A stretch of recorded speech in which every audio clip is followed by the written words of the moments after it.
नमस्कार। महाभारत का महायुद्ध खत्म हो चुका था और धरती एक नए युग की दहलीज पर थी। पर क्या कभी सोचा है कि कल युग, ये जो अंधकार का युग है, इसकी शुरुआत हुई कैसे? असल में इसकी कहानी जुड़ी है एक महान धर्म पर चलने वाले राजा के सिर्फ एक फैसले से।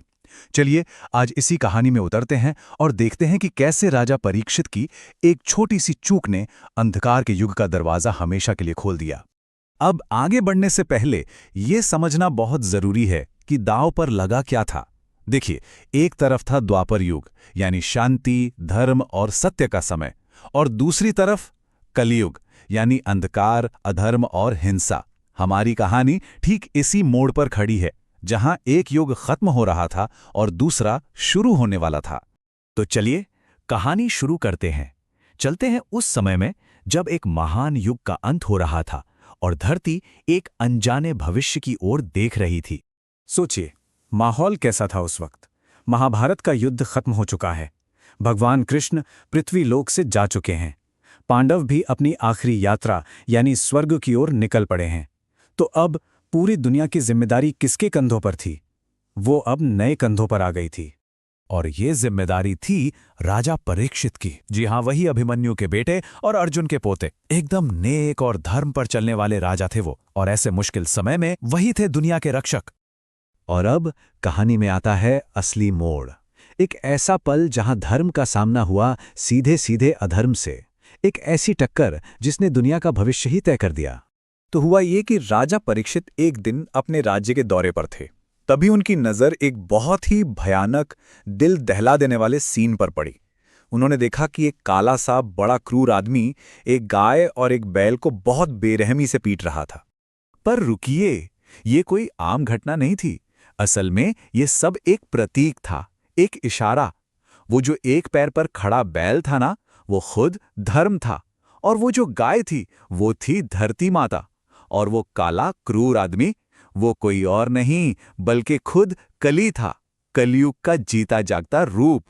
ये देखते ही राजा परीक्षित का खून खौल उठा। उन्होंने तुरंत अपनी तलवार निकाली कली को खत्म करने के लिए।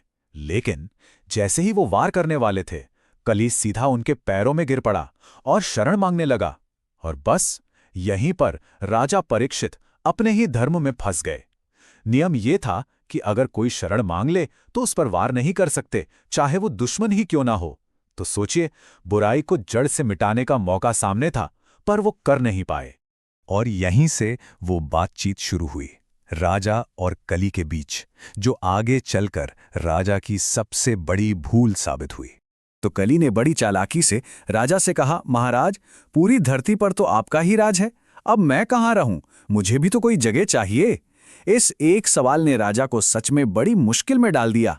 तो राजा परीक्षित ने सोचा और कली को रहने के लिए वो जगहें दी जहां अधर्म पहले से ही था। कौन सी जगहें? पहली, जुआ। दूसरी, शराब और नशा। तीसरी, वासना या अवैध संबंध। और चौथी, हिंसा। राजा को लगा कि चलो ठीक है, बुराई को इन चीजों तक ही सीमित कर देते हैं। पर यह सोचना ही शायद उनकी भूल थी। लेकिन कली इतने में कहाँ मानने वाला था। वो संतुष्ट नहीं हुआ। उसने राजा से रहने के लिए एक और जगह मांग ली। और यहीं पर राजा ने वो गलती कर दी जिसने सब कुछ बदल कर रख दिया। उन्होंने कली को 5वीं जगह दी, और वो जगह थी स्वर्ण, यानी सोना। ये एक बहुत बहुत बड़ी भूल थी। राजा को उस वक्त अंदाजा भी नहीं था कि इसका अंजाम क्या होगा। अब सवाल ये है कि सोने में जगह देना इतना खतरनाक कैसे साबित हुआ। चलिए देखते हैं कि कैसे ये एक फैसला राजा के पतन की वजह बन गया। राजा की सबसे बड़ी भूल थी कली को सोने में जगह देना, क्योंकि राजा ने खुद सोने का मुकुट पहना हुआ था। तो जैसे ही कली को सोने में जगह मिली, वो सीधा राजा के दिमाग में उनके मुकुट के जरिए बैठ गया। ये एक बड़ी सीख है ना, कि जिस बुराई को हम दूर रखना चाहते हैं वो अक्सर हमारी सबसे कीमती चीजों से ही हमारे अंदर आ जाती है। अब जैसे ही कली दिमाग में बैठा, उस नेक राजा की बुद्धि भ्रष्ट हो गई। एकदम से गुस्सा और घमंड उन पर हावी हो गया। इसी हालत में जब उन्हें प्यास लगी तो वो शमीक ऋषि के आश्रम पहुंचे। ऋषि तो गहरे ध्यान में थे। उन्होंने राजा पर ध्यान ही नहीं दिया। बस राजा को लगा ये मेरा अपमान है, और गुस्से में, कली के असर में, उन्होंने एक मरा हुआ सांप उठाकर ऋषि के गले में डाल दिया। अब जब ऋषि के बेटे श्रृंगी को ये पता चला तो वो गुस्से से आग बबूला हो गए और उन्होंने राजा परीक्षित को श्राप दे दिया कि आज से ठीक 7वें दिन सांपों का राजा तक्षक तुम्हें डसेगा और उसी से तुम्हारी मौत होगी। और इस श्राप के साथ ही राजा परीक्षित के अंत की और कलयुग के पूरी तरह से शुरू होने की घड़ी तय हो गई। लेकिन कमाल की बात यह है कि अपनी मौत के बारे में जानकर भी राजा परीक्षित घबराए नहीं। उन्होंने फौरन अपना राजपाट छोड़ दिया और मोक्ष की तैयारी करने लगे। वो गंगा किनारे गए और 7 दिनों तक शुकदेव जी से श्रीमद् भागवत कथा सुनी। और फिर 7वें दिन, जैसा श्राप में कहा गया था, तक्षक नाग आया, उसने उन्हें डसा और राजा ने शांति से अपना शरीर छोड़ दिया। और राजा परीक्षित की मौत सिर्फ एक राजा की मौत नहीं थी। नहीं, वो उस युग के आखिरी धर्म के रक्षक थे। उनके जाते ही धरती पर कलयुग के आने के सारे दरवाजे खुल गए और अंधकार के इस युग की पूरी तरह से शुरुआत हो गई। तो ये कहानी हमें एक बहुत बड़े सवाल के साथ छोड़ जाती है।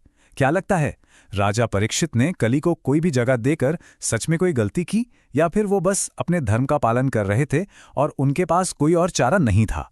इस बारे में सोचिएगा जरूर।